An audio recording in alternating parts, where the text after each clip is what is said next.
That's, I need a motion to approve the agenda. I make a motion to approve the agenda. Fabulous. May I have a second? I thought that we had revisions to the agenda that we needed to indicate that we wanted to add items to the agenda. This would be a great time to make a motion to amend the agenda. Can I jump in here? I move that we amend the agenda to include a discussion of the issues brought forward by Norm. Second for the motion to amend the agenda. I second.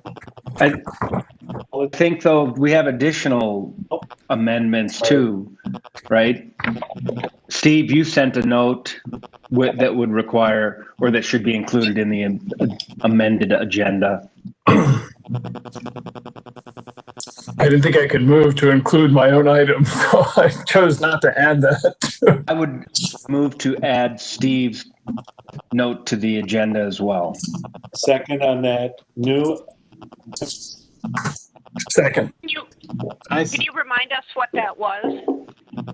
Okay, so what I think the agenda now looks like is, based on one email I have, is that you want to talk about adding Strategic Purchase Act as a strategy to preserve NOAA. We have the extent to which report should advise on implementation. What level of implementation detail is appropriate and how is it structured within the report? Data and case setup for goals and strategies other. And I think the norm was something that we had discussed before that we want to get settled is whether or not you lay out the case and then have the goals and strategies, or with each goal and strategy, you include some of the justification and the rationale for it. So it's a formatting style question. Correct. Could I also add that, or put in the, suggest or recommend that we add the timeline review to the agenda? Let's assume that was part of your previous amendment. Any more discussion? All in favor? Aye. Aye. Aye. Wonderful. Can I have a motion to approve the minutes? I have a question. Is it possible to identify where the noise is coming from? No, it's Steve. I'll mute him. I don't know why Steve's, oh no, I think it's Tom too. Yep. Some computers rattle, and I don't know what that rattling noise is, but you're right, Janet. Thank you.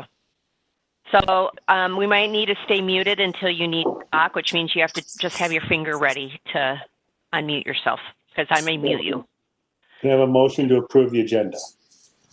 Oh, the minutes. Yeah. Thank you. I move to approve the minutes from the meeting of October 7th. Is there a second? I second. All in favor? Aye. Aye. Okay. Well, that's all you needed me for. Oh, no, Dan, that is not true. You know that. Where do you want to start? Should we start with, Stephanie? yes, ma'am. Hi, good morning, everybody. Morning. Good morning. I wondered if it would be helpful in discussing the implementation questions. If I made a table this morning that has all of the goals and strategies in it, where we could be looking at them and just kind of taking notes about what we would be saying if we're talking about implementation that's more than what we have. Would that be helpful? Yes, so we need to talk about the structure. Why don't we start with that? Because then within that, we can bring up the TOPA and then finalize with the timeline. Yeah. So you want to do general structure first? Yeah, why don't you do that and with then the talk table? about the implementation. Well, isn't your table what pertains to structure? No, it's just, I made one just for the goals and strategies, but yeah, you could Okay, open why up don't- the report. Okay. And if you go into this meeting, I just made a new one Mayor, called can I Task stop you? Force Meeting. Mayor, can I Yeah. stop you for a second? We're still getting background noise. Would everyone mute, and then when you want to talk, just put your fingers on the space bar? Thank you. Hello. So Stephanie, I made something called Task Force Meeting, Comments on Working, and I thought that could be the draft we take notes on today. Okay. I'll open that up. And we can start by looking at the table.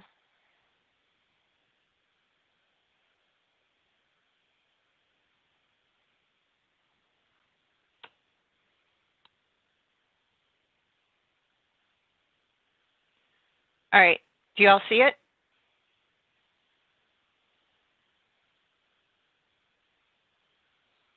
I can see it. Okay. All right, the table. Is that at the end? No, I have the table in a separate document that's. Oh, okay. All right, so you want to start here? Yeah. So Question, while I get the other table ready in the folder, I think the question had come back again this week. Norm prompted it. To what extent do we talk about context and implementation of goals and strategies adjacent to the goals and strategies, within that section versus breaking up kind of the context, which is what we have now, the context in a section. And then we talk about the goals and strategies just as they are. And then previously we talked about that getting from here to there, that implementation section being there. And so I know we talked about that in a previous meeting, and I have landed on well, let's keep the goals and strategies just as a clean version in their own chapter. But Norm sort of brought us back to that, and I still have, I guess I lean a bit towards Norm, but it may be possible to have a hybrid where we do a little bit of the general setup at the beginning, but then bring some of the text conversation to round out the goals and strategies within the body of that section. So what do people think? When we discussed this before and settled on this strategy at the last time we discussed the layout, it was there was concern expressed that we'd have to be somewhat repetitive, not completely repetitive, because some of the rationale and earlier content applies to more than one goal and strategy. So that was why at the time we settled on this type of format, but it has been raised again, so I will put myself on mute. First of all, can you hear me? Yes. Okay, good. I had to restart the computer because I couldn't get the microphone working the first two times. Would you like me to start the discussion? Yeah. Okay. Yes. I think we did say we left the goals and strategies as they were because we had reached a certain point, and we decided to move on to more of the text of the document. When I went back to take a look at the goals and strategies, it occurred to me that we all know what we're talking about, but in many of them, if not most of them, for the reader who isn't following every council meeting and every planning commission meeting, it would be difficult to follow what we're talking about. Now, I think that that refers to many of the goals and strategies. just for the an example, I chose the number of affordable housing unit as the goal or target, whichever. And so, Stephanie, thank you for your note of explanation. But it occurred to me after reading it and thinking about it more that there's a lot that has happened. Affordable housing takes a great part of this overall report. And so in particular, that goal probably requires some explanation as to the transition between the number that was talked about in the 2018 comprehensive plan document, the 1804, the 992, and to discuss where those numbers came from and what our real target really is and how we expect to get there. But I use that only as, not to single it out, but as just as an example. But I think that probably applies, that kind of rationale applies to many of the goals and strategies. And I think the benchmark that I would apply is it going to be clear to someone who picks up this document and is not somebody who goes to every council meeting and planning commission meeting? And is it going to be clear to an incoming council member or planning commission member which isn't aware of all the background and history? And then finally, is there enough documentation that we've provided that helps everyone know what the goal is, how we're going to get there, why it's important, and to recognize when the goal has been accomplished? So that's what I had in mind. And I think it's a matter of, we've come a long way since we said, okay, the goals and strategies, these are the goals and strategies we believe in. Now it's time to go back and say, is there enough documentation there to help it make it understandable to everybody?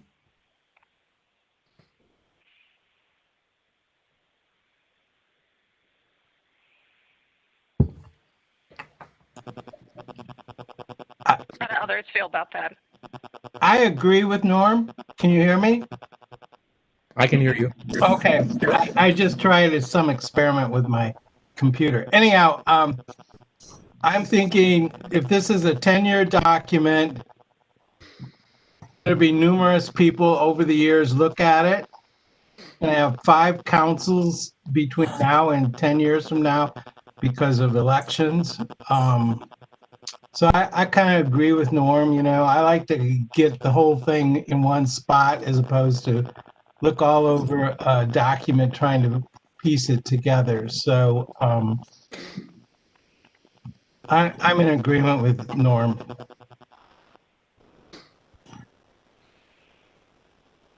Steve, you've been the one that had argued or articulated for having the structure as it is. You want to say, kind of state that again, what your reasoning was?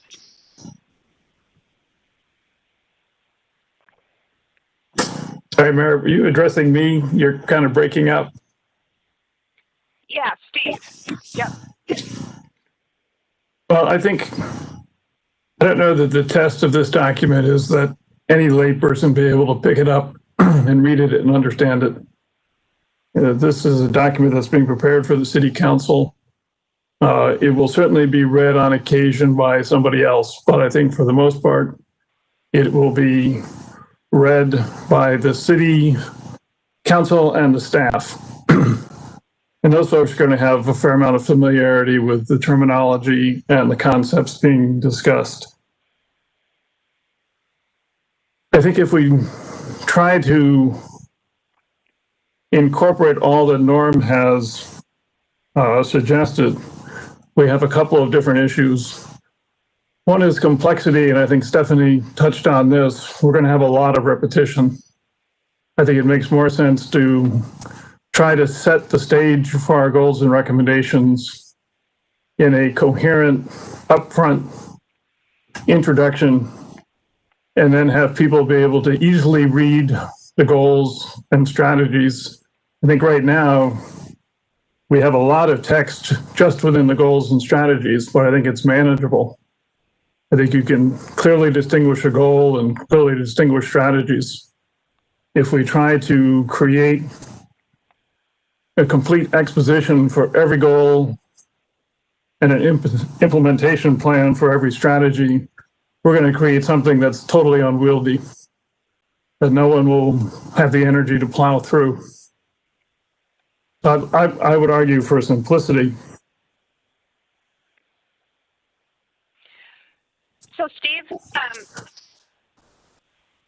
I think the one thing I'd say is to that is if you do isolate, or if you do kind of create sort of mini stories associated with, say, a certain goal and strategies, the report, perhaps instead of being you sit down and read the whole thing, document is more of a reference document and you look up what you want to. So I think it could be used in two different ways, and those structures lend themselves to different types of use. So I keep going back to, you know, who is the primary audience? Is this a reference document that's repeatedly taken out by people, and by who? Or is it kind of a case setup document that's looked at, you know, a couple times a year and just to get the big picture, and then people go on and who's really looking at it? So we say, you know, it's for staff and the public and the council and, you know, everybody, but who do we want it to be most usable to? Who's the key audience? The key audience is the city council. City council is the one that created the task force to guide them and provide them with housing ideas for when they are faced with a decision and how to move forward. So that's why this was created. It was created for why the task force was created for the council. Granted, it has broader implications, but I think it was like all task force, it was to help them make future policy decisions. Representing okay, the community. This more specifically, if it's for the city council, is it for the city council to use itself, or is it for the city council to have as explanation for their policy setting that other people can understand? Do you know what I mean? Yes, I mean, I think it's going to be read by the community at large, and it'll be up to staff to implement based on policy decisions. But I understood it was the council wanted community input, you all, to help them figure out how to move forward with regards to housing decisions and housing policies. So can I make a comment real quick? I understand that the city council created this task force to help define housing within the city of Edina. This report needs to be clear enough for anyone within the community that picks it up to start to understand what this task force intended to do, how it did it, and what the findings are. And then if we don't do that, if we don't make this report so that someone can look at it and create opinions and glean facts from it, I think it becomes just a hot button issue. It has to be, I think it has to be very clear for the community to be able to pick it up and say, oh, I understand some of the issues around housing, and I understand some of the strategies around housing. I agree. Yeah, I agree too. Do we think it's doing that right now? Well, I think we're in the process of trying to get to that point, and Merit is working very hard to create the content of the first part of it. We have created the content for the goals and strategies. So I think we're somewhat dependent on how successful Merit is in crafting the argument that supports the goals and strategies that follow at the moment. And I think one of the issues we've got to come to grips with is, as a task force, we're not terribly productive. So if we say we really want to write a lot of material to ensure that it passes our test, we're not going to get this done until sometime in 2021. If we want to get this done, then I think we have to step back and say, all right, we've ceded responsibility for writing this to Merit. Let's let her write it, see if she can create something that supports the goals and strategies in a coherent, easily understood way, and move on from that point. So, Steve, I think as I've looked about this, and you talk about being, we're not real efficient. I think it's because we have different views, right? So how do we pull those views together in a manner that satisfies all of our views? And that's really hard. And as this report starts to get pulled together, then it becomes clear where we may have different opinions. And I think that's where we're at today, and why going over the timeline is so important, because this is going to be the hard part.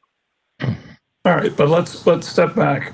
We've got goals and strategies that represent what is the heart of the report. Those are our recommendations. This is what we think should influence policy for the next 10 years.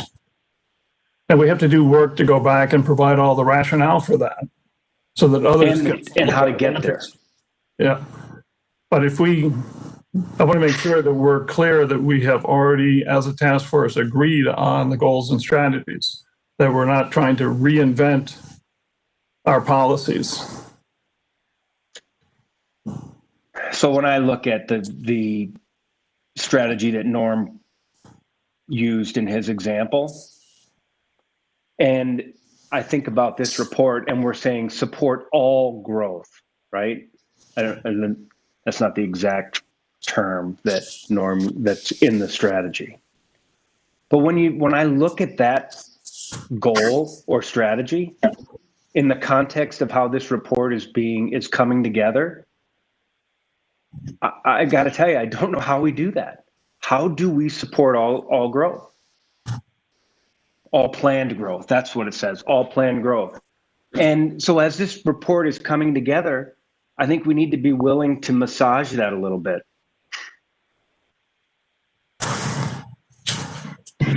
And I know that may be frustrating, but I'm just trying to figure out, what are you referring to?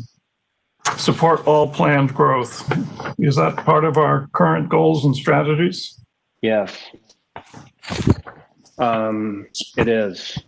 I'm looking at the goals and strategies, and I'm having trouble coming up with that.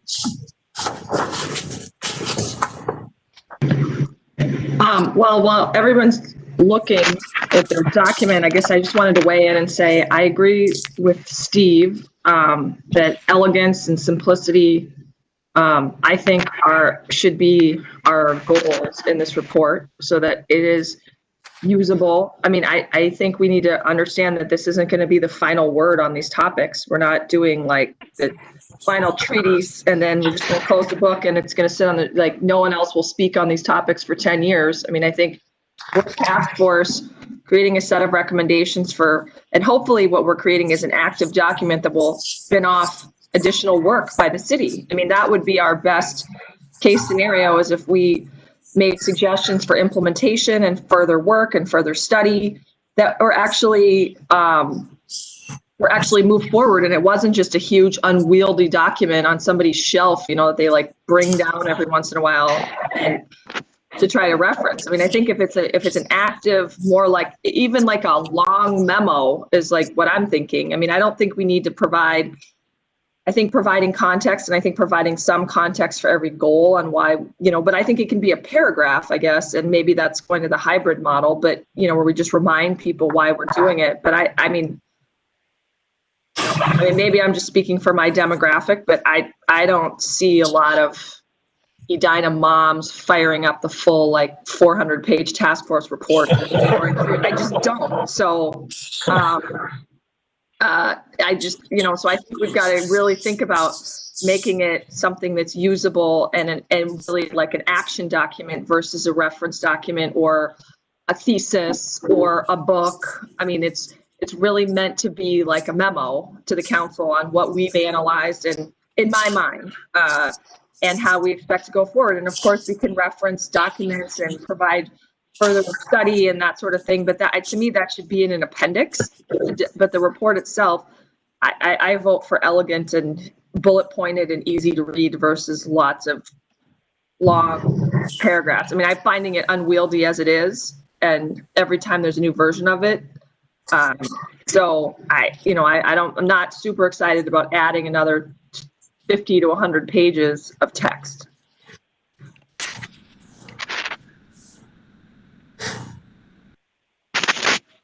I'm gonna second Steve and Bernadette's position. It's like, let's make it simplified. When we make it heavy, the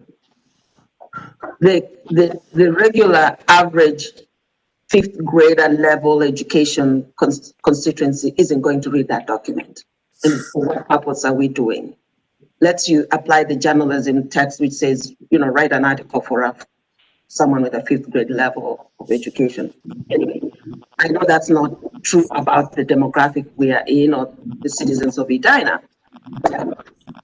Our primary audience is going to be the city council. They will have the background of it, and if they don't, they have the staff to be able to pull them in.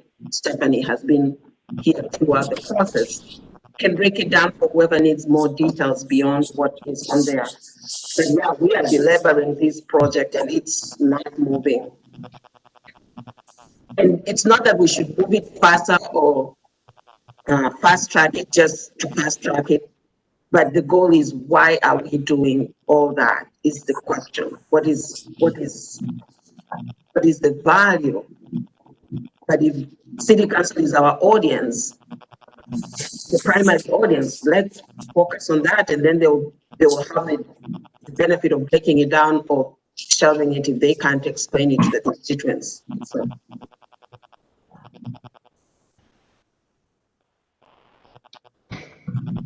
Well, maybe we could do like a hybrid. Also, that's why you have executive summaries where you could just state the goals, but then somewhere in the bigger text, explain why you came up with the goal. Because I think while, it is for the city council, over 10 years, you could have a lot of people come and go on that council.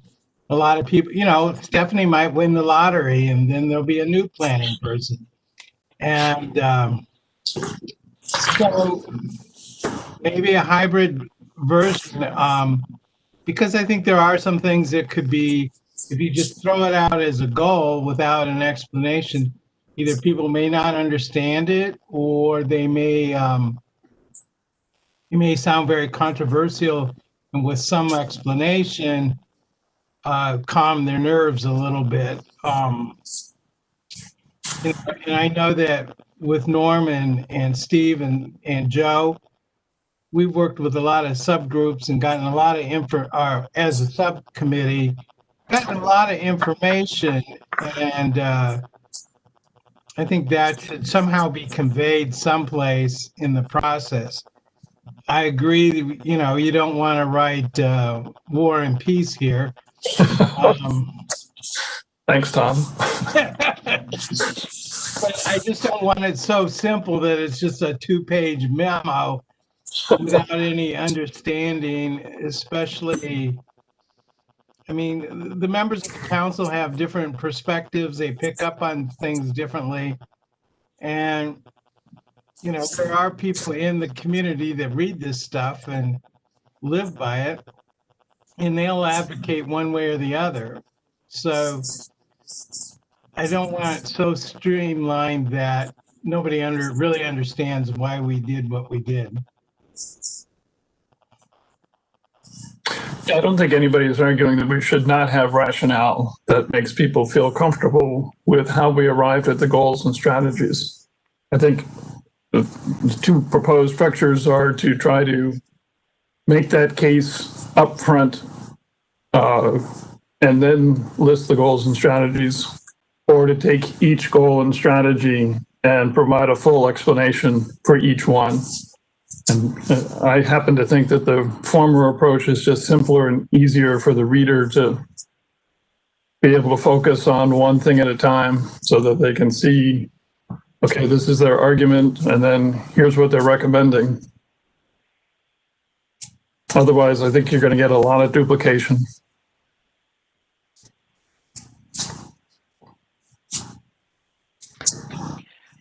I find myself, sorry. I just want to say I find myself starting to write more when, you know, something's been in there and someone questions it, like, well, is that really true? Or where's the information on that? Or, well, I see you noted this from this report, but there was also this part from the report, or here's an alternative report. And so there's a little bit of that slippery slope in making the case for some of these goals and strategies that, you know, a lot of these in and of themselves have scholars writing hundreds of case studies just to explain the context for these things. And so how do you put in enough that it sort of sets it up without it being an exhaustive explanation that would make everybody happy? Can't we just footnote some of this stuff? I mean, can't we just use it as a reference, you know, I mean, and provide, I mean, to me, it's like, I guess what I'm seeing is, I don't mean for, I used the memo analogy, I don't mean it to be 2 pages, but I don't know if it's going to be useful if it's more than 30 pages, I guess, of text plus appendix and, you know, further reading, you know, for people that really want to take a deep dive, we reference articles, you know, books, other alternative reports, but we could show, you know, interviews, websites, all these things, these places that we've gathered this information to give people a level of comfort that we actually did, you know, due diligence. We got educated as best we could on these topics, and this is what we concluded. You know, I don't know if we need to write it out for each goal to prove, yes, we did do a deep analytical academic dive into each topic, and this is what we concluded. I mean, to me, I think can we say up front, you know, that we're providing a list of reference materials and other things that we feel like would be useful for people who want to take a deeper dive into these topics, which would be great. You know, I totally encourage that. It's just, I don't think it should be mandatory in order to review our document. I think it could be kind of a choose your own adventure, you know, like some people just want the high level executive summary, some people want the mid-level, a little more analysis, and then some people want to really go deep and granular, and we let them do that too. But it's none of those should be mandatory, in my opinion. Sure. Bernadette, I think you summed it up very well a few minutes ago when you tried to put some bounds on how much documentation would be helpful, useful, and not overwhelming. And when you said about a paragraph for most of the items should be sufficient to explain what's intended. Some are a little more complex than others. Some are a little more straightforward. But what I would propose is that we had groups that put together these goals and strategies, and it would seem to me that it would be helpful if each of those groups could go back and add about a paragraph to to explain what's behind that goal, why it's important, and how it's going to be accomplished. And then leave it up to the good judgment of the groups that put those goals together as to how much explanation is necessary. Taking goal number one, strategy A, which is the goal of affordable housing, right now, that has a goal of 1,804 affordable housing units. So it's a little bit out of date. But I think that, if I were to say what would help people understand, I think a couple of key facts are what was in the comprehensive plan, what was the goal that was given to us by the Metropolitan Council, and where do we stand right now as far as what we think is achievable and how we're going to do that. Now, that may end up being a little bit more than a paragraph, but being probably one of the most important and cost-intensive parts of this document, probably that's about right. On other statements, we may decide it speaks for itself. It doesn't really need a lot of explanation. But I think we can all use our good judgment as to what would make sense to people that are really interested in understanding this document, what they need. What do you think about that, Steve?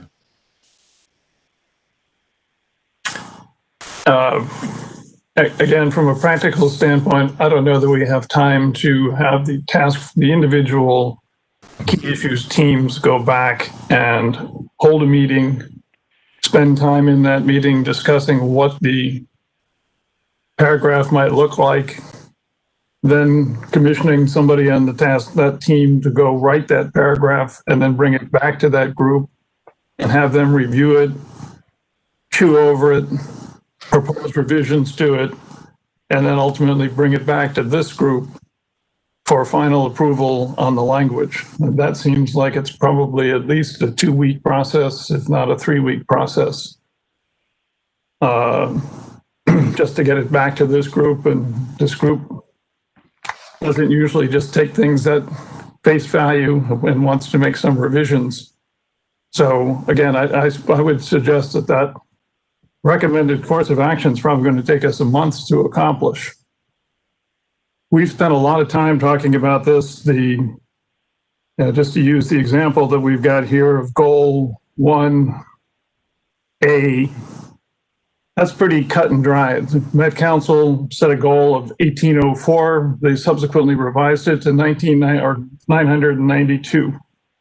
Everybody should be celebrating the fact that the goal has been cut in half and, move on.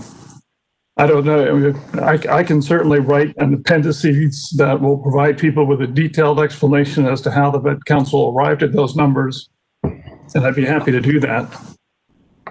But I don't think we're going to be able to, in a paragraph, deal with everybody's emotional response to whether the number should be 1,804 or 992, or whether that's a good number, an appropriate number, an achievable number.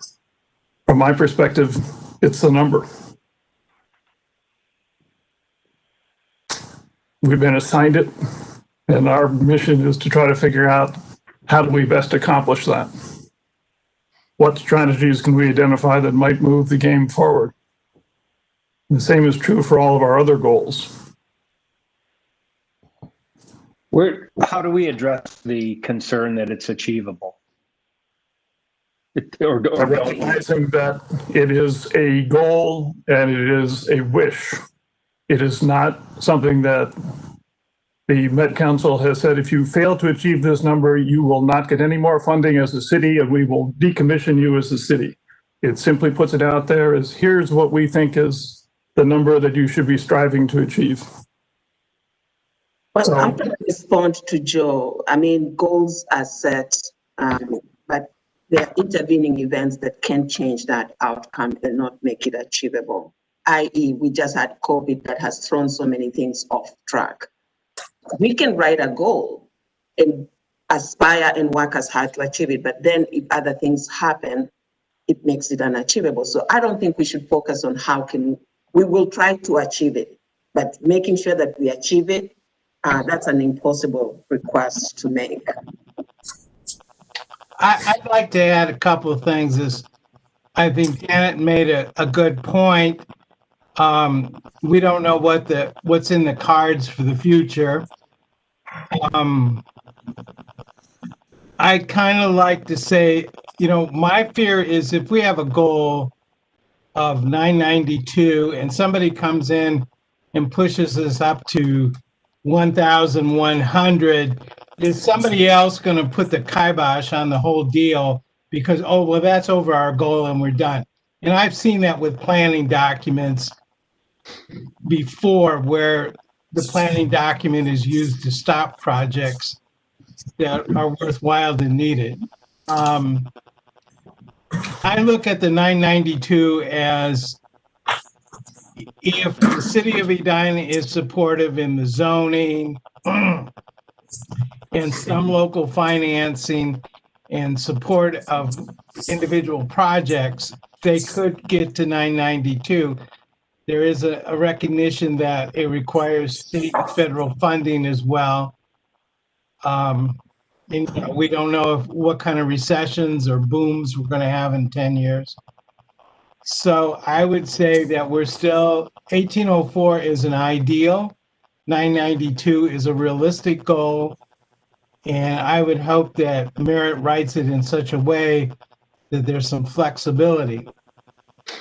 I think we would only be held accountable by the Met Council or other funders if we actively blocked low income or affordable housing projects from being developed.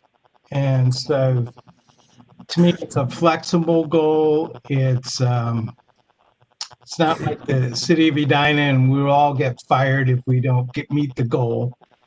And we don't get a bonus at the end of the year for exceeding the goal. But I would just like to keep that make sure that is a clear flexibility, that it's not an upper limit, and that there are a lot of variables, as Janet has said, to achieving that goal.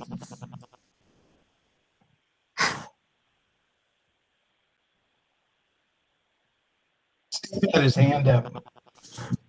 Well, I simply would like to make the point that we as a task force have spent a huge amount of time investigating whether the 1804 number was a well-conceived number, and then understanding how it went from 1804 to 992. And I think we've documented that to everybody's satisfaction, that the numbers are legitimate numbers, that the methodology used by the Met Council was one that was applied universally across all the cities, and it makes sense. So I don't think we need to debate whether the numbers any longer are valid. But we've just spent probably 15 minutes just talking about goal 1A. And we have pages of goals and strategies. And I think it just illustrates that from an efficiency standpoint, this is not a very efficient way for us to try to get through resolution when we've already spent months essentially trying to get to resolution. So I guess I'd like us to circle back at this point and say, can we have a vote on whether we would prefer to use the structure as it's currently set up with a background document followed by goals and strategies, or if we would prefer to have a document that incorporates the background for each goal into its own separate section.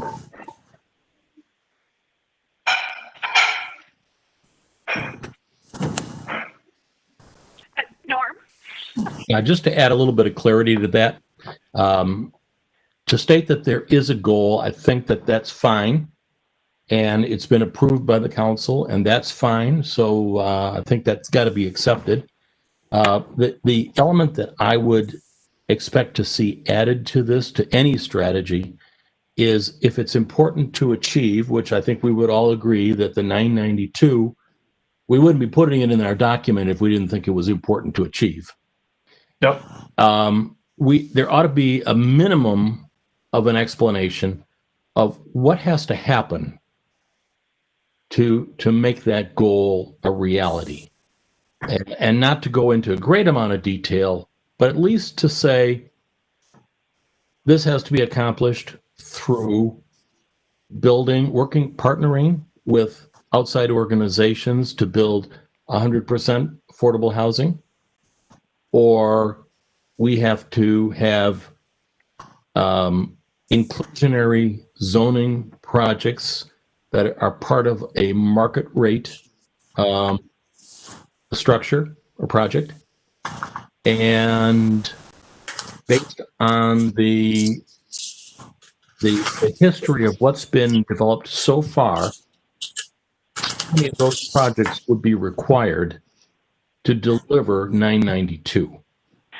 Now, I don't think that that's going to require just tons of narrative, but I think that would be a minimum to anybody who is concerned, or if they really want to make sure that this happens, to at least document what does it mean to be able to deliver that number, and we as a committee, do we have that confidence that, yeah, that's a very reasonable number, and it should be one that we can say, and that's why we think this is the right thing to do.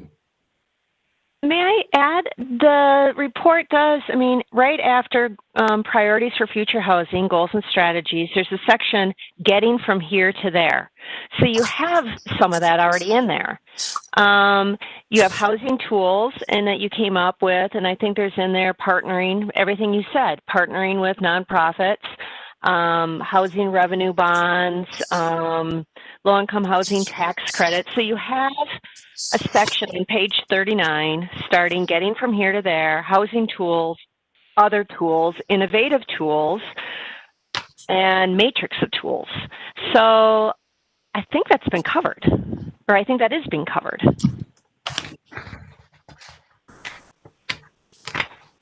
So let me, if I can make a suggestion for a pivot, which I think would help move this conversation along and turn us a little bit. I created, a table this morning where you have all the goals and strategies, and this is kind of ambitious, but I would like to suggest that we move through that very quickly and just kind of say, if we think we've made the case or have a little information or sense of how that would happen, and if not, then we probably have to think more about it. So, Stephanie, I made in the folder a document for this meeting. It's called 10-14-20 Task Force G&S Matrix. Would you be able to open that up for us?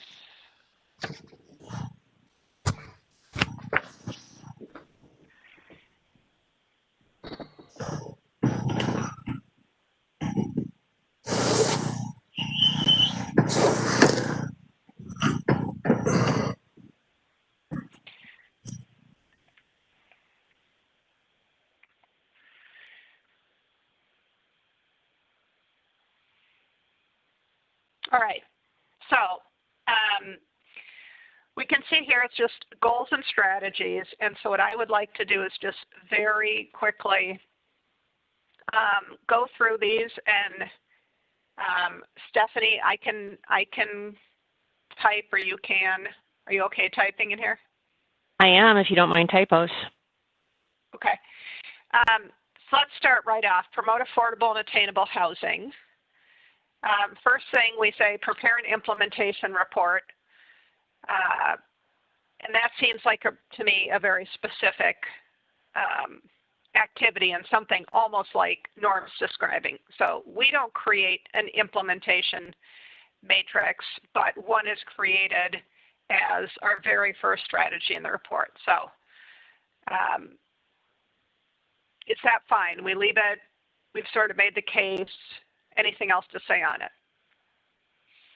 And so the question is, you know, is there more that we have to say? So, well, I do Yep. think I think we do need to address, you know, the idea that when a project is proposed and you're faced with a room full of angry neighbors who want you to not vote for it, you have to have if you want to get this done, you have to have the political will to vote in favor of these projects. So we can talk about all these like developers and third parties and financing and this and that, but at the end of the day, one of the most critical factors is the political will to get it done. so how would you address that in the report? I totally agree. Is that become in and of itself a goal or a strategy? Well, I think that needs to. I don't know. I mean, you could be real blunt about it, but I don't know if that, you know, if that is the most politic way of influencing the politicians. I mean, I think, you know, they're in my mind, they're looking for this document to be provide them with political cover to vote or not vote in favor of particular projects, and but if we are strongly in favor of trying to achieve the 990 goal, you know, one of the biggest ways is to be hospitable to development and to implementation of our small area plans and redevelopment and that sort of thing. I mean, they're the gatekeepers. Okay.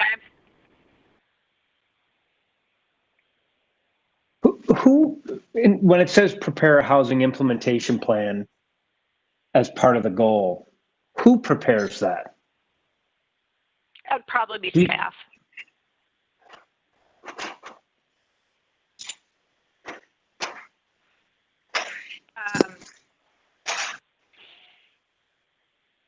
So I think these are good points. I want to keep going.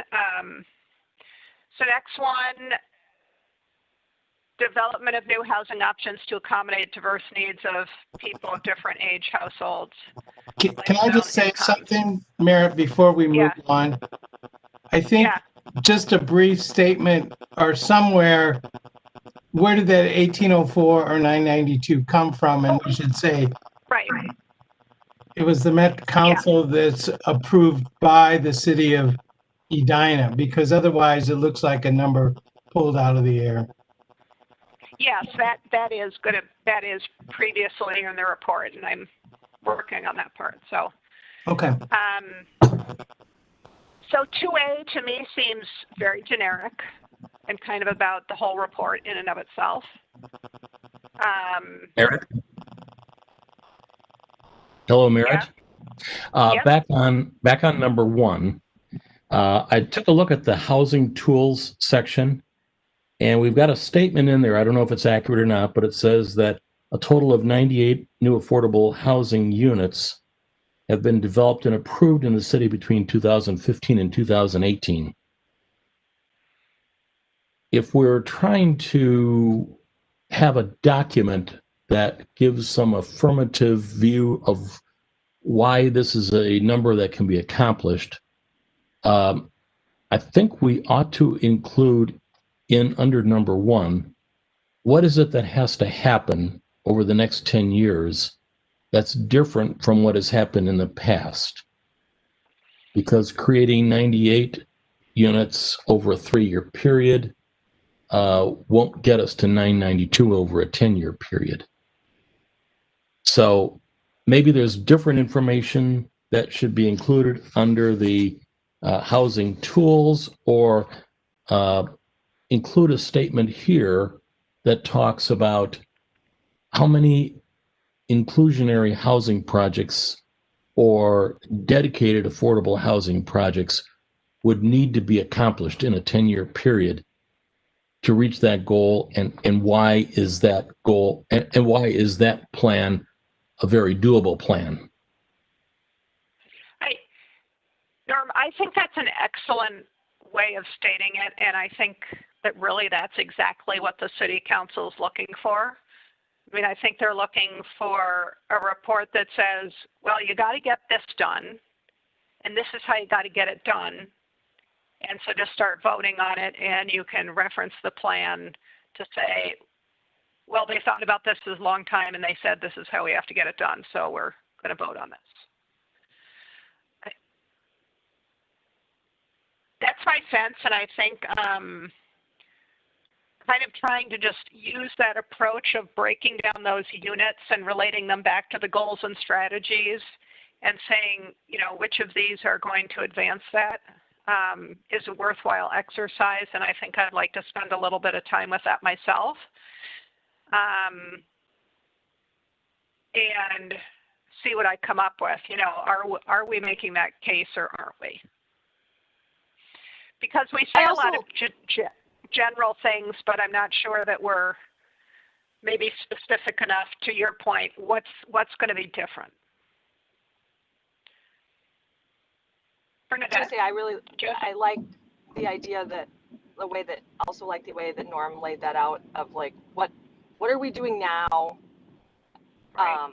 And what's working, what's not working, and how do we tweak that to get to where this task force thinks that the city should or wants to go. You know, I think that is a very useful and I kind of grounded in reality way of presenting it, and that it kind of shows like we've only approved. I mean, I'm sure there's a lot of people that are like they're approving projects left and right all over the place, and then right. But when you put it in the context of the greater goal and community need, then we need to do more. And so how do we do that? And one of them is we need to acknowledge the fact that we need to do more, so that every time we're not reopening this debate on whether or not it's a valid idea. It's we need to have right. some settled case law or whatever that says like, nope, we've agreed to this, so buckle up everybody, this is how we're gonna get it done,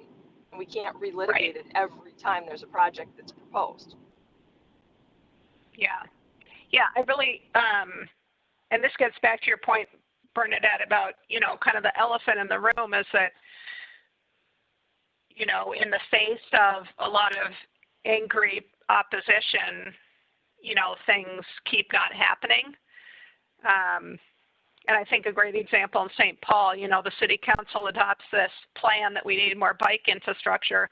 But every time a bike lane is proposed on a specific street in a neighborhood, that council member says, well, never mind, not here. There are all these issues. And so the bike infrastructure never gets built out. So, what really has to be different? So I like the idea of maybe more specifically drawing out what's working and what's not working. Or I should say, what are the, what's working and what are the obstacles? And how do these goals and strategies address those obstacles? Other folks on that? Well, and I think what was helpful for me in Norm's description was here's what's been done. Right? It was, this is one of the few goals that has an actual number attached to it. And maybe that's part of, maybe it's one of the things why we continue to discuss it, right? We don't talk about all of our goals. We don't associate, we need X number of units. But in this instance, saying over the past 10 years, here's how many affordable housing units we built. Yeah. One of the things that when Steve sent out his graph that showed, that was from Maxfield, right, Steve?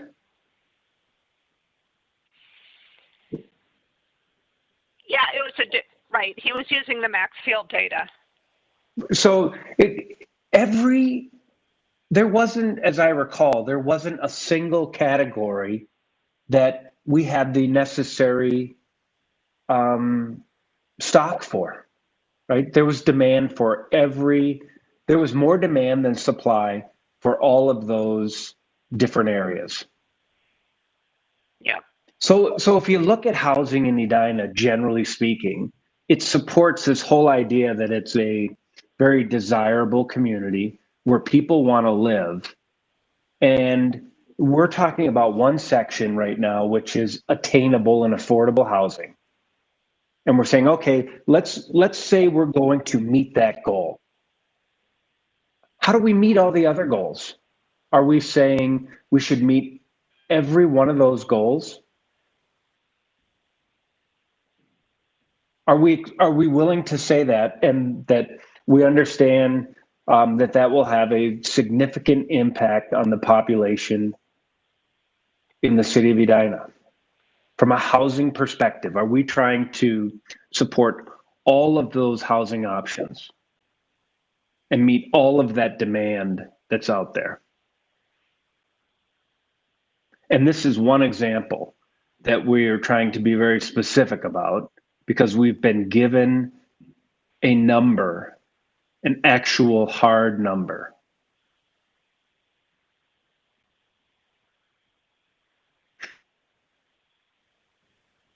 So if you go up to the very first goal, if you go up to goal 1,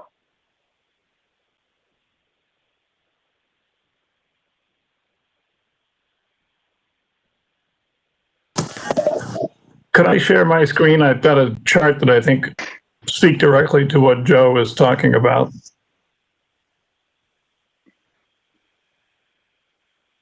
I think somebody has to authorize me to share content. I think Stephanie's blocking you, Steve. Let me see. Share my screen.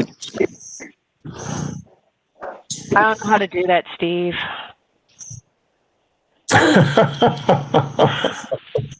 Assign privileges too. Panelists. Okay. You should be able to now. Yeah, got it.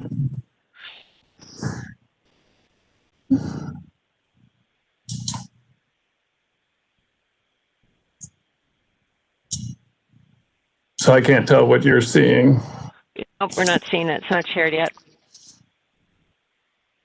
Huh. Okay, hold on.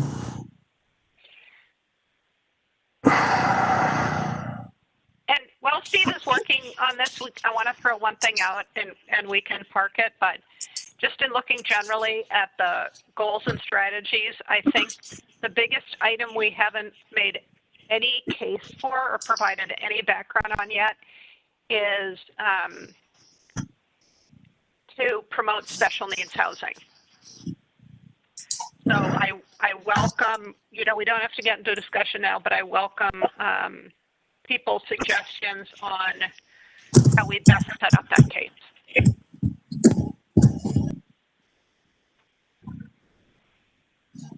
Tom? Well, kind of my background, there was 2 categories of special needs. Those who needed assistance because of their health, and those who were homeless. I would say that our focus would be primarily on people with disabilities. And there is some discussion in the Maxfield study. They didn't go in depth, but I think there should be some recognition that there are kids with special needs that are coming out of the Edina school system that will need some sort of assistance in their housing, either financial and or having special services. at least in my experience, I think among a lot of very low income people, there's a high rate of folks with mental health issues, people who are living on disability income, people that may have undiagnosed issues, learning disabilities. The exact numbers, we don't, yes? So Tom, I think that's all helpful, and I'll definitely look at the Maxfield report for that. But like I say, we don't have to go through it now, but I think it's just finding some data or reports that people have issued identifying that this is a need will just help me build that out a little bit more. So. Well, I will try to find some, yeah. Okay, thank you. Okay, Steve, it's sharing. You can see it? Yes.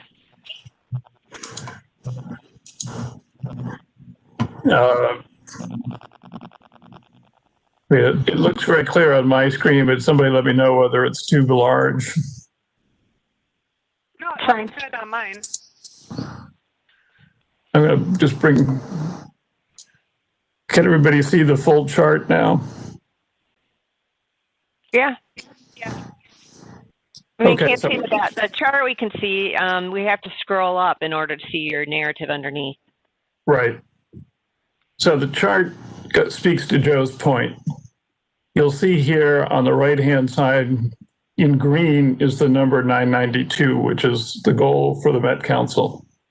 All the other numbers are what the City Council asked us to provide, which is we want to have we want to satisfy a diverse set of housing needs. So we want to know how much housing do we need to build for all the different target audiences that are out there. So this is the Maxfield study information that says, this is how much general occupancy rental at market rates you need to build, 1,000 units. And then it shows all the senior units you need to build, and it breaks it down by different types of senior units. And then how many new owned units, in this case, owned multifamily. So what I've done is say, okay, we've got all of these different numbers. How do we prioritize those? And I just did it in terms of rank ordering the top 5. So again, I think Joe's point is a good point that we have at least 5 different targets that we're implicitly shooting for. And we ought to have a sense that we have put together goals and strategies that will help us achieve these 5 different sets of numbers, which represent creating a diverse set of housing stock that meets the needs of folks in Edina. I guess what I'm trying to do is say, I agree with Joe, we shouldn't just focus on one number on this chart when what the City Council wants us to do is to look across this whole range and say, what do we need to do to be able to achieve this? And I think this goes to the goals that Norm was instrumental in developing about trying to simplify the process. That's one way that we're going to be able to accomplish all of these things. And I'm going to stop sharing because this is incredibly awkward. Oh, no, I think it's helpful to have it up here. Can you just leave it? Sure. Thank Yep. you. Norm?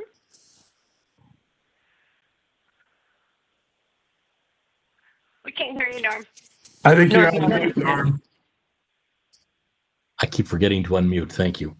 Thank you, Steve, for all the work that you've done in putting these charts together. This is really very, very helpful. And I know it wasn't easy to do. It takes a lot of time. But what struck me, though, when I saw your chart is that if we believe these numbers, if we believe this is truly a gap of a market demand that should be satisfied, this is 50% greater than the increase in the housing units that are projected in the comprehensive plan.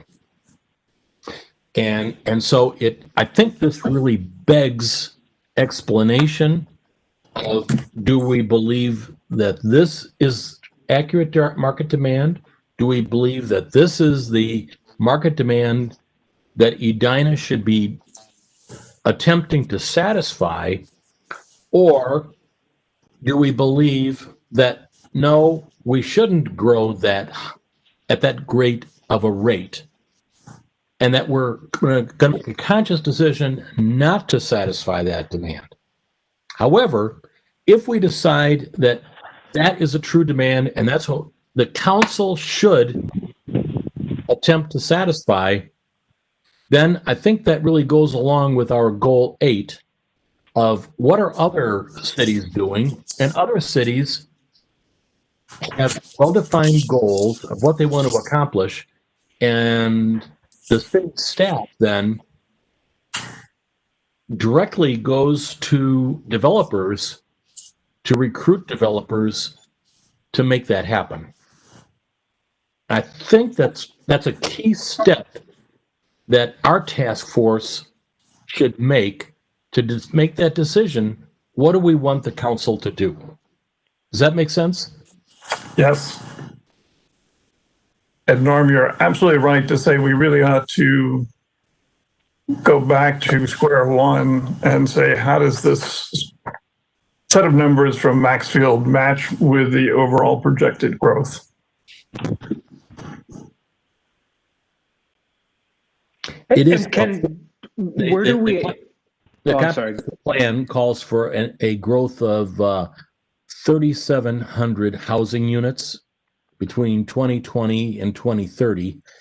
And the Maxfield number is roughly around 5,400 units, which is growth that's 50% greater than what the comprehensive plan calls for.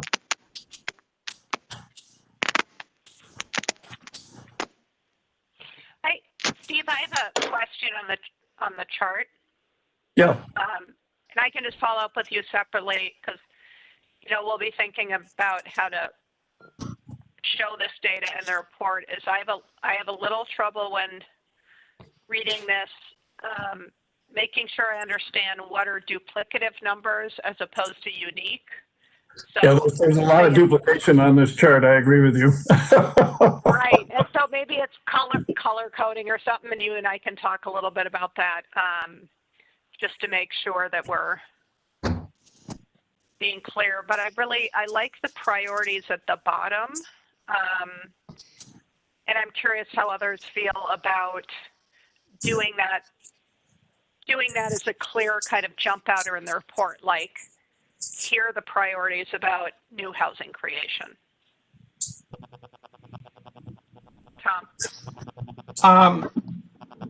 One thing is, under the rental, I don't know if Maxfield got that fine, but I'd like to know if there was some distinction between, I think there was a distinction between 2-bedroom and smaller units, just because I've just always been so oriented, is it family or is it single family or a single person household? So I think it would be good if we could kind of get I see all these goals in blue, the subcategories, as not as stringent as 992 or 1804. These are kind of based on what we see today, pre-COVID. And every time you develop a housing project, if you're looking for financing in the private sector, you've got to come up with a current market study. So I don't think we can say that these sub-goals are that cast in concrete or granite. They're just a starting point for a discussion, as we saw in April or March of 2020. So those are the comments that I wouldn't get too hung up on the exact numbers within these subcategories, because there could be new ideas in senior housing and other forms of housing in the next 10 years. I agree completely with Tom. These should not be taken as hard numbers. I think they are intended to help the city council understand where is the greatest need and be comprehensive. Think about all the different subgroups. The other thing that I haven't put on here yet are all the target audiences that we're talking about. So there are labels like empty nesters that can be associated with some of these numbers so people can get their heads around, okay, who are you actually talking about? What kind of people? So the rental rate market is going to be for singles, couples, singles with a family, empty nesters, downsizers. So it gives you some context. What kinds of people are we talking about when we talk about rental market rate properties? But again, to Tom's point, we don't have to build 1,000 of those units or 1,077. But we ought to know that that category is one that we ought to be encouraging. And so when, as a project come forward, if somebody's saying, I want to build out 1,500, and I'll be silly here, single family units somewhere, the city council would say, we don't need them. There's just no justification for that kind of project. So I think it just helps them be able to decide how do we determine which proposals merit the most attention. Steve, this is really helpful, and so is that PowerPoint presentation graph you sent. Is there a way to synthesize this data that says, synthesize and summarize it, where it says this is the total demand right now based upon Maxfield for the city of Edina, and then break it down into 2 or 3 groups that would make sense? The total demand is 5,208 units, or let's call it 5,200 units. So across all categories, including single family homes, everything. Everything, 5,200 units.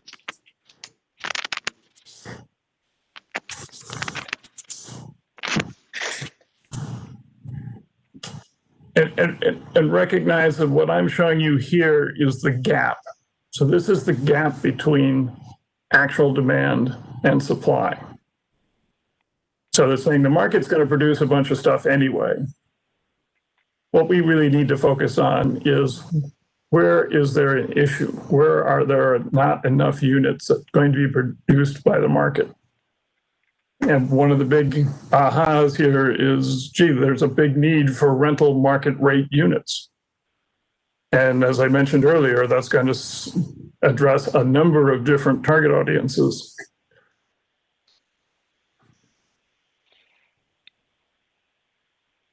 And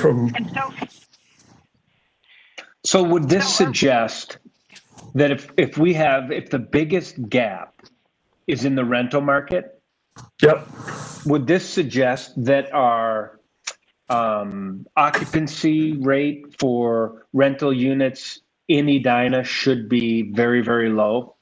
And as projects are built, that the occupancy rate is very, very high? Yeah, and I think if we were to look at the current occupancy rates, we would say yes, that in general is true. That houses are selling out, or units are selling quickly, and vacancy rates in general are low. There's a difference on, of course, the vacancy rate for affordable rental is hovering around 0, which is unhealthy. The vacancy rate for high-end luxury is higher. I don't think any of them are at a point where, and Bernadette, this is where you can weigh in, or I don't think any of them is at the 5% level, which is what people feel is indicative of a balanced market where there's about the right amount of supply and demand. I think most of our vacancy rates are falling in the 2 and 3% range. Which shouldn't surprise anybody. You know, we're landlocked. We don't build a lot of property, and it's a desirable community. Norm's got his hand up. You've got to unmute yourself. Yeah, and this is where this is important for the council, because we can come up with what Maxfield has shown us to be the gap between the demand and supply. But if that gap is much greater than what the comp plan recommended, then we're getting into a value decision from the council. Is Edina going to grow so fast to be able to support all the demand that's out there? Or are they going to make a value decision that says, no, we want Edina to be a little bit different. We want to have a little bit more of a moderate growth plan that's closer to the comprehensive plan. And if that's the case, what are the types of market segments that Edina should be focusing on? So this is extremely important. Right. So to Norm's point, what we might say is, looking at all these lines, we would cut them all in half. We would say that we don't want to grow any more than half of what's shown here and let's just use that as an arbitrary number for now. That still provides you, okay, where should we be focusing on energy? Still say you want to be focused on market rate rental, you want to be focused on affordable, and essentially the same priorities would still apply. The numbers would just be cut in half. And I think that makes sense. I agree with Norm that we should tie this back to what is the projected growth in the comp plan, and not just set these up as cast in stone.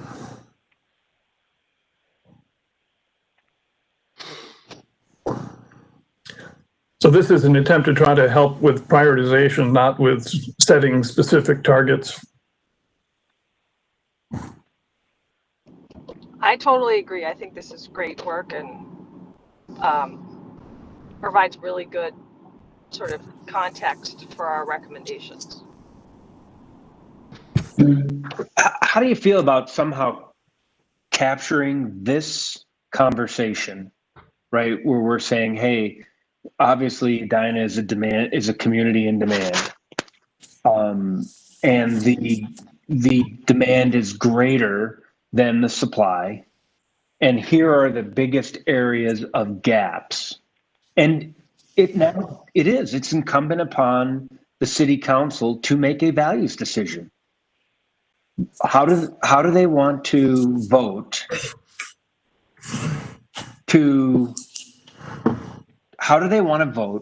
to grow housing in Edina? And I think that's got to be right up front in the report. That's kind of I don't know if it's the executive summary, but it's maybe the state of housing in Edina today, which I would pull right up to the top. It's saying, hey, here's the state of housing in Edina today. Here's what the Maxfield report says. Here's what the comp plan report says. And here are the decisions facing the council moving forward. Understanding that, here are the recommendations from the task force. You know, and I think this all fits. I was looking at your goals again, and I don't want to get us too far. I hope this comment relates, because in my mind it does. Your first goal is promote life cycle housing. Your second goal is to promote diverse housing through relaxed land use regulations. Those relaxed land use regulations will help with this chart, as well as with your goal 1. Your third goal is reduce building costs. Again, your goal 3 assists with goal 1. It is, in a way, it's a tool for achieving goal 1. And then goal 4 is more of what goal one should look like. So I think in a way embedded in your goals, I see you, Steve. What? Yeah, what goals are you reading off of? Because they don't match any of the goals that I'm looking at. Merits table. Can you stop sharing screen? I'm looking at those match exactly with the table of contents. It's a table of the working contents. draft. But so one of the things that we added in there that and this is maybe, to me, this is a big deal, but through relaxing land use regulations, right? We've added the word relaxed. Is that what we want? Or are we saying, hey, the city council has changed land use regulations in the Southdale area significantly? Well, you spent a fair amount of time on this. That. Yes, they have. But you spent a fair amount of time talking to folks, and there are design guidelines and design criteria, and I think this was to address some of that too. I think it was to add flexibility per your the conversations with the developers and others is to allow for there to be more flexibility so that because they felt like the process in Edina was onerous compared to other communities. So the idea was not that we would relax mean lowering the standard, relax mean lowering the bureaucracy is kind of what the way I interpreted it. Norm? Yeah, I think there's two things, and Bernadette, you're absolutely right. It's relaxing the bureaucracy, and that was addressing some of the ad hoc kinds of requirements. Like, I think we ought to retain trees in front, which that's part of the land use regulation. But the other part of our discussion was, do we need height and density changes? And I think that one of the results of the comp plan was that with the height and density that's included in the comp plan, there's more than enough capability in the city of Edina to supply a much, much larger number of housing units. So the flexibility, I think, is there. And it's really a matter of, what does the city council think is the right path for Edina? How much growth do they want to encourage? Well, that goes back. I mean, to me, I think that the conversation we just had with Steve's charts and the idea of, like Joe said, pulling it to the very beginning. I mean, to me, I feel like all of the rationale for all of our recommendations could be summarized in reviewing those charts and saying, hey, our group feels, after a lot of analysis and conversation and disparate opinions, we feel like no growth is irresponsible. We feel like following, like completely building out to the max is probably not a good fit for the community either. And so we recommend a middle path. And our middle path is, we allow for growth as dictated in the comp plan and in the small area plans, that we actually implement the documents that are on the books, instead of, like I said before, and I mean, I don't want to sound like a broken record, but relitigating the point every time there's a project, and designing by committee and everybody's saying, well, what about this one? What about this one? I think we have to be confident in our path to say, we have these ordinances on the books, we have this, we've adopted these documents, and now we need to have the courage to implement them so that we can get some moderate growth in our community to meet our ever-changing needs. And one of the reasons why Edina is such a great community to live in is because it is vibrant and changing and diverse and all these good things. And I think that's kind of goes with the upbeat tone, is that it's a great place to live. We are evolving. We have changed over time. We are diverse. And we want to support those good things in our community. And we feel like a middle path is the way to do that, where we allow, and we particularly pay attention to the areas as a city that aren't being met through the market. There's certain things that we just need to get out of the way if we want them to happen. And there's other things that are going to require us to invest money and and be more strategic to get them done, like bring in developers, allocate funds, those sorts of things, because the market is not going to take care of those without proactive measures by the city. But I think to me, that seems like about enough justification for all of our recommendations going forward. I think that's a very succinct way. And then obviously we can use footnotes and appendices and all that for best practices and places, to show that we didn't just whip the stuff out of the air, but it's been vetted as far as recommendations. So to me, I feel like this is the most valuable conversation our group has had in 4 months. I don't know. Not to insult anybody, but I think this has been like, I feel like I feel crystallized. Like, okay, I've been sitting here for months. Like, what are we doing? And I feel like now it feels so clear to me. So thank you. Stephanie, have you recorded this session so that we can capture word for word what Bernadette just said? You can watch it on YouTube. Great. I agree with Bernadette, and I feel that same sort of sense of, okay, I think I know what this report has to be. Now we'll see, over the next week what happens, but I think it's been really helpful too. Yes, Steve. I'm going to withhold my comment, sorry. And that was a good note to end on. Thank you, Merritt. I have a hard stop at 9. I have to be at another meeting at 9, so I probably should have a hard stop at 8:55.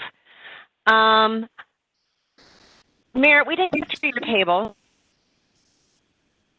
And Steve, we need to talk about your suggestion, and I don't know if that's actually a strategy or a tool.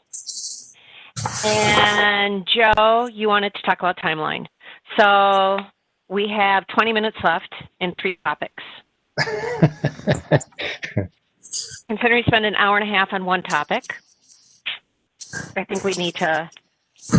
That was the most important conversation we've ever had, though. I know. Yeah. I'm not defeating that. I agree. No, but I just want to make sure that we can get through. Yes, Steve. I'm happy to have the Tenant Opportunity to Purchase Act be treated as a tool, and we just throw it into the tools section, and we can have a vote offline via email as to whether people think it's even worth adding into the tools. It's a tool. I'm vehemently opposed to the tenant opportunity to purchase. So to me, that's not something you just throw in there and see if it sticks to the wall. So we don't need to litigate that right this second, but there's so many reasons why that's a bad idea, and I could probably spend 2 hours telling you why I think it's a bad idea. So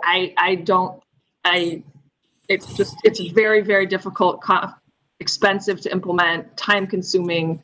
It's just not, actually do it is very complicated. Great. I appreciate that. And I will withdraw it because we don't need that as another type of thing to derail this report. So consider that withdrawn. Oh, dude, that took like 3 minutes. So I am going to put together a different framework structure for the report, kind of an outline, and I'll send it to everyone based on this discussion. And welcome comments and then start to build it out. But there really is a lot from this meeting to work on, and I think bringing the report back to being centered on what have we heard from Comp Plan Maxfield has to happen, what's happening now, and what has to change. That seems to me to really distill what the report should be. And what do we feel as a task force? Because we may not support all of the Maxfield or comp plan recommendations and numbers, right? Maybe sounds like, as Bernadette said, moderate growth, a middle path.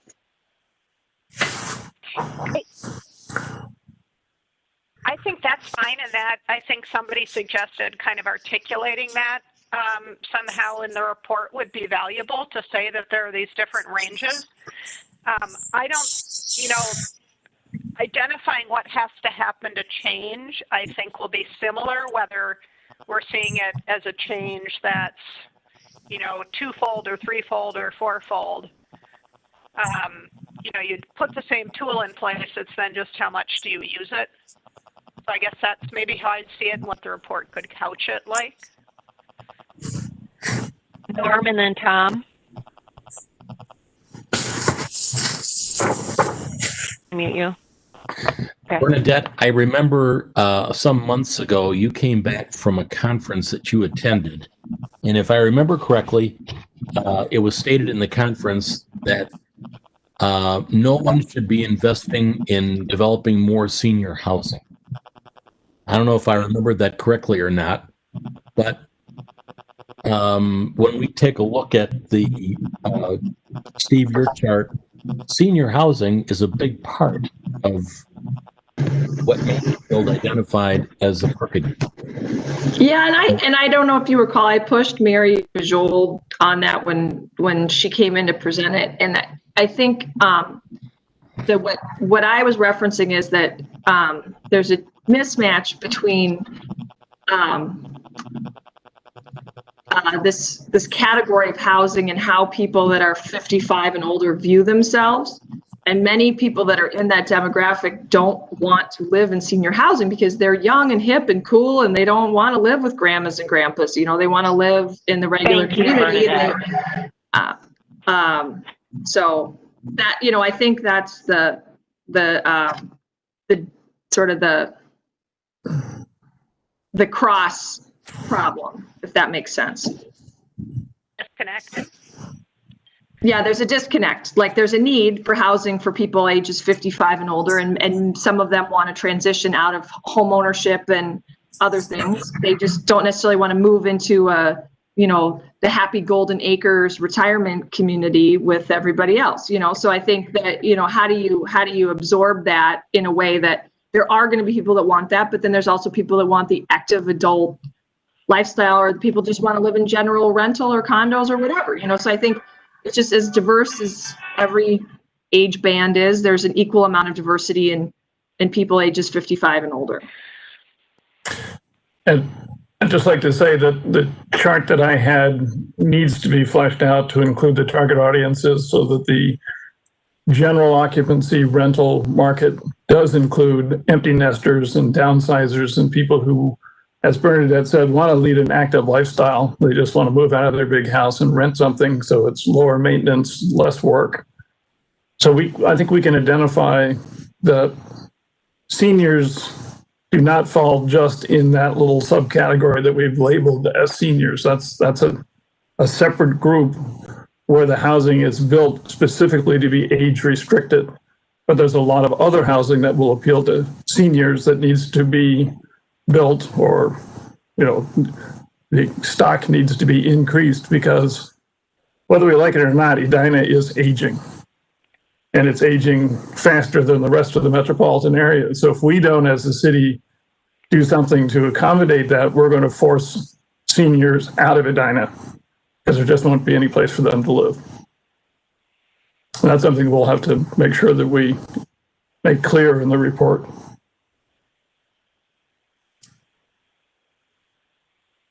Thank you. Tom's had his hand up. Mute. Yeah. When we're talking about moderate growth, and we're talking about this set of goals for affordable housing, I'm a little bit concerned how that gets read. And I don't think we should have a moderate growth policy, at least with hitting that 992 goal, or 952. Too many numbers in my head. 992 goal. So I would be careful about using any language that says moderate. I know it's appealing to some, and we're not going to be able to grow any more than what at least there is a demand at that point. So if in 8 years from now there isn't a demand for 992, we're not going to take on more housing projects. So I just want to be careful how we use that term moderate growth. Well, I think 992 to me is the moderate number.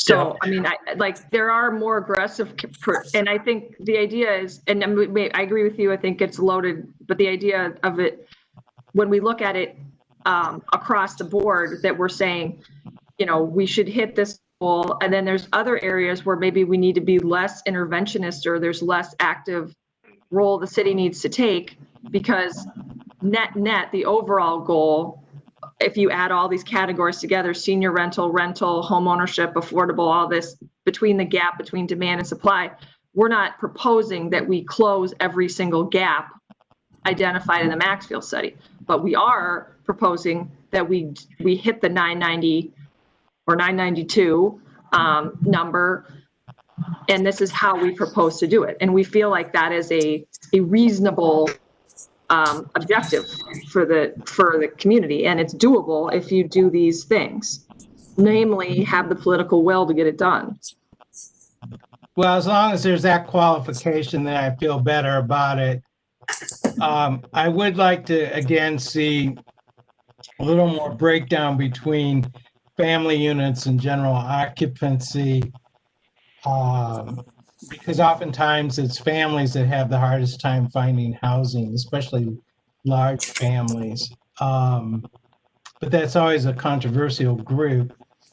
I think Bernadette and others made a good point that there's a lot of people that are categorized as seniors who don't want to live in the old folks' home. And I had an uncle that old people were 5 years older than him. So he died at 91, so I guess it was people 96 and older. So yeah, I mean, you know, so there's these overlaps that go on with all this. I like the idea. I'd like to see a little more push for home ownership, not necessarily detached single family homes, but it's all, there's so much rental and we only have a little bit of ownership here. So I'd like to see more of that, but that's my biggest point, is I'm concerned about how we use that word moderate. So Tom, our fourth priority is 281 owned multifamily housing units. Yeah. So that's trying to get at the point that you're making. And that's something we should be encouraging. I want to note we're almost out of time. Stephanie, did you want to quickly pull up the timeline again? And I also just wanted to check. Dan's been very quiet during this meeting. Just wondered, Dan, if there was anything you wanted to say or add on all that's been discussed today, or how you're feeling about it. My statement from the beginning holds. That's all you needed me for, was to go through the agenda and the minutes. You did an excellent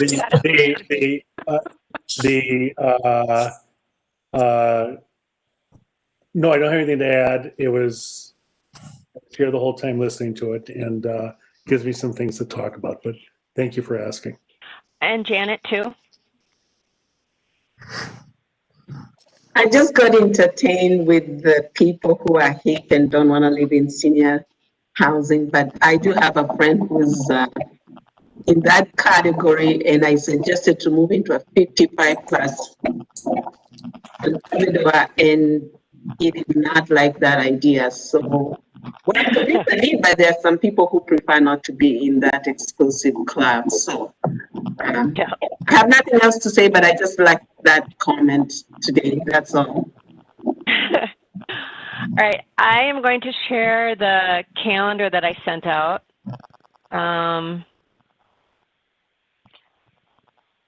Okay, so you can see that it's in the email, so excuse the format, but this is what Joe is referring to. So we are 2 weeks behind reporting, approving report structure, because I think we have amended it today, so that we've already blown through that deadline. Last week we were supposed to review the data and graphics for the report. Well, we haven't exactly hit that deadline. Today we were supposed to approve the final draft of the executive summary. Well, I think we missed that deadline. So we're not doing very well on our deadlines. All right, so post-executive summary, and we're not doing that. So what I'm doing today is we have condensed our goals and strategies from the list of 12 down to 4 with categories underneath. I'm going to post the new one on Better Together, and I think that's what we are going to be posting on Better Together. And I think that actually, in reading it today, I think that actually provides a lot of information. It does not have the paragraph context or anything else, but I think it's pretty robust. Approved chapter sections. We really should get the goals from the previous, this week included, these 3 weeks approved by the next meeting. Make sure that we are not revisiting the structure, because Merit can only pull so many all-nighters before this, this is due. So the big dates are, we need to provide the report to the Planning Commission and the HRRC on November 10th. It needs to be pretty, edited, graphed, and completed by November 10th. I mean, that is the big deadline. Joe, you are right to bring this up, because we have missed every deadline, the first 3 deadlines that are on this calendar. The good news is, after the past, not today, but previous meetings, I've gotten to the end and I felt sort of overwhelmed and discouraged. But this time, the picture that's playing in my head is Rocky from that first thing with the theme music, bump, bump, bump, bump, bump. Maybe that's Eye of the Tiger. Anyway, I'm feeling a different energy after this one. So I would suggest that our next meeting, well, Merritt, why don't you offer a proposal for the next meeting, because you're the one that's going to be working for this, pulling a lot of your ideas together, and I want to, have you be able to hit the ground running once we get off this call. Steve, actually? I just want to applaud Norm for forcing the group to meet weekly so that we could at least have this meeting and give Merritt a chance to have some sense of hope and celebration. So, thank you, Norm. Yeah, I say I just cruise, get you guys something by Sunday to be looking at, and I'll send a set of questions with it. Okay. And then we do meet next week. What would you like the focus be for next week? In light of this, now I will need to revise the schedule.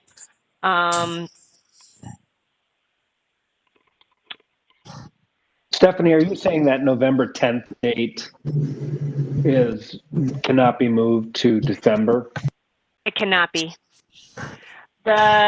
We have to present to the HRA on December 10th. That is final.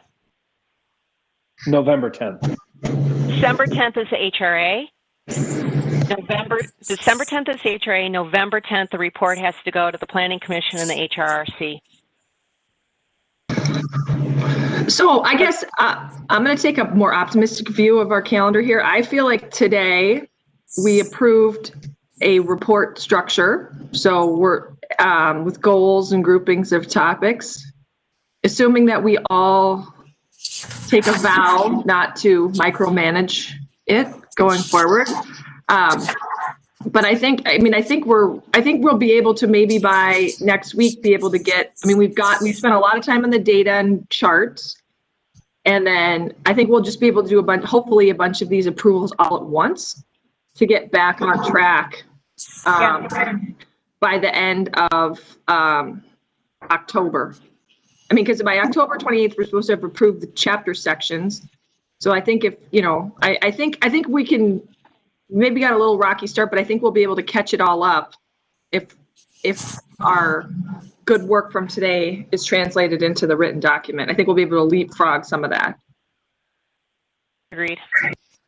And what I would like to send you next is a revised report that isn't full of everybody's comments and whatnot. So all of the comments you guys have provided in today's discussion, I will be using for reference, but you will not see sort of a comment by comment reply from me and whatnot in the next version. I think the next version, everybody has to kind of look at with a clean slate.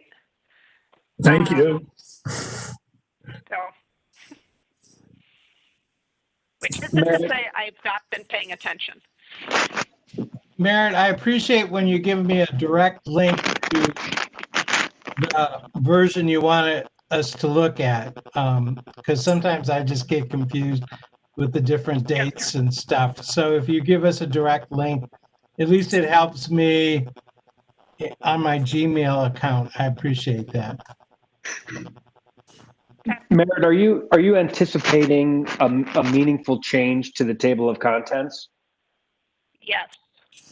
Okay, because as I've been trying to pull, wrap my head around this conversation, I was seeing the same thing. So. Yeah, and I think that'll be really helpful.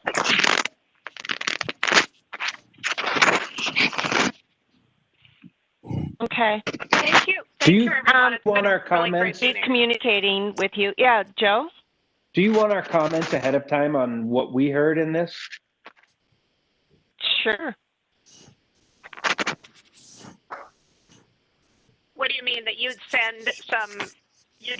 that people would share notes with the group about sort of what they took away from this and are expecting they'll see next time around? Yes. Would that be helpful Sure. or not? Yeah, if you have that in your head, it would be helpful. I've taken notes on kind of where I think it's heading, but I'm happy to have other people send in things they took away too. All right. I'm going to have to terminate this meeting. Thank you all. I will send out, you'll hear from me. You know you will. So I'm going to work on a revised timeline and get that to you shortly. Thanks for bringing that up, Joe. Thank you all. I appreciate your time and energy. Thank you. Everybody. Oh, Norm? Yeah.